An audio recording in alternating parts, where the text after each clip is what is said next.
You don't have to be strong 24/7. It's okay to just let go from time to time and to indulge yourself.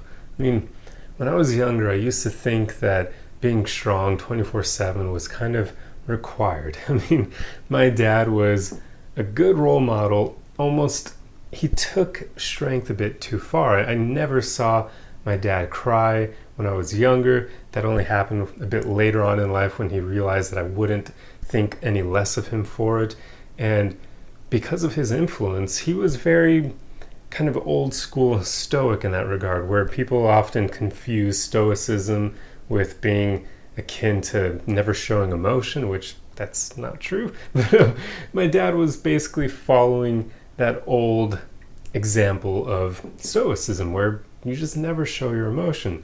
So I followed in his footsteps. And I went through high school never really showing much emotion. I even remember one time I was walking home and one of my classmates was nearby and he said something along the lines of, "Why are you so stoic, Josh?" Or like, "Why are you trying to be so stoic?" Something like that. And I remember as soon as he said it, it made me really embarrassed because I was like, oh crap, I'm being found out. People know I'm faking it. They know that I'm not as strong as I'm acting or trying to appear to be. And yeah, it was a problem. So over time, I've learned that trying to appear strong all the time, or even just trying to be strong all the time, doesn't really do you any favors because it can lead to unhealthy ways of dealing with your emotions, like avoiding them, shoving them down, and suppressing them and ignoring them. And that's just not good because anytime you do that with your emotions, they don't go away. They're not being released because you're not dealing with them.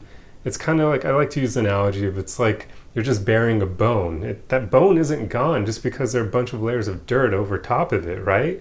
And over time, tons of years, of course, but over time, that soil will get eroded away and that bone will eventually come right back to the surface. Well, the same thing happens with your emotions. If you try to bury them, it only takes a similar event to what triggered you in the past to re-trigger you in the future, and it'll be like the thousands of years of erosion that brings that bone or your emotions right back up to the surface. And you're going to have an even bigger meltdown because of that re-triggering event than you would have had in the past because of all those emotions coming right back up since they were never dealt with.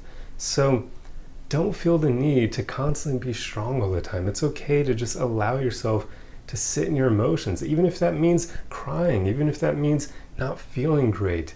It's an important thing because if you never take the time to just sit in your emotions and to allow them to move through you, they're not going to get released. And even though you may be appearing strong to everyone around you, it only takes so long before you can't handle things anymore and those emotions that you repressed come right back up to the surface. And in that moment, everyone will know that you aren't as strong as you've been portraying yourself to be.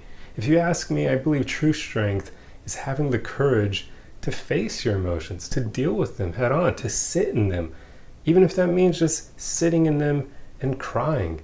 It's cathartic. I would advise in general to do that like when you're alone. I mean, for obvious reasons. It's unfortunate, but a lot of people in society still will judge you if you're crying in public. And it's really annoying that we have this view of emotions. It causes a lot of mental health problems, but it is what it is. So if you haven't worked on being confident enough to deal with other people judging you for doing that, then definitely work on feeling your emotions when you're alone, in private, because yeah, it can hurt your reputation, but I always talk about how you shouldn't care what people think of you anyway, because the people who will judge you for doing this, their opinions shouldn't even matter, because do you really want to surround yourself with people who have that kind of an unhealthy relationship with emotions, where they actually judge other people for showing their emotions?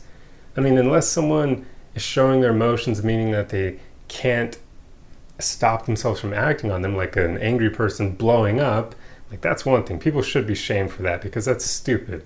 But if it's just because you're dealing with a more, how do I put it, like a more traumatic type of emotion, or just a more, like dealing with sadness basically is a good example. People shouldn't judge you for crying, but hey, it happens. So yeah, in general, try to just work on feeling your emotions in private, and that way you can do it. Like nobody's going to judge you if you're alone, right? And you shouldn't judge yourself for it either. That's really important here too. Like, give yourself a break. You shouldn't do that. It's okay to have a healthy relationship with your emotions. So allow yourself to just sit in them and feel them and let them move through you, and then they get released, and then sure enough, you'll come out of it feeling a lot better, and you won't feel this need to try to be strong all the time and to just act like you don't feel anything.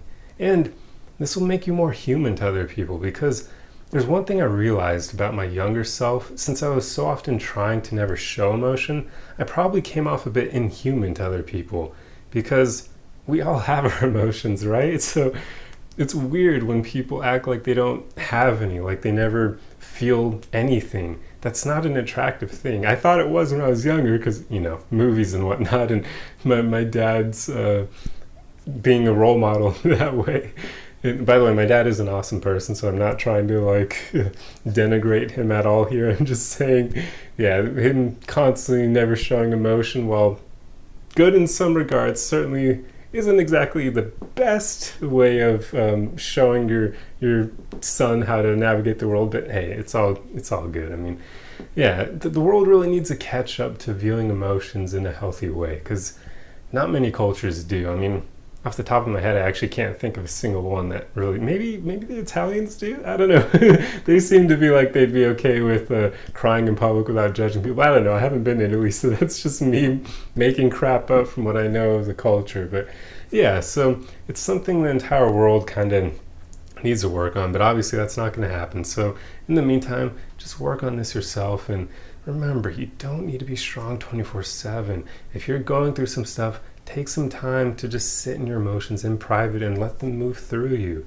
It's really important, guys. Like, you can almost think of it as being like a bit of a therapy session for yourself, where you're just letting those emotions be released. We all have to do it from time to time. So it's a great practice to implement in your life, and it'll make it so that things are just way better for you. And then you won't have to put on airs of acting like you're strong 24/7, and you can be a bit more human in front of others. But anyway, that's all I have for you guys in this video. I truly hope it was helpful.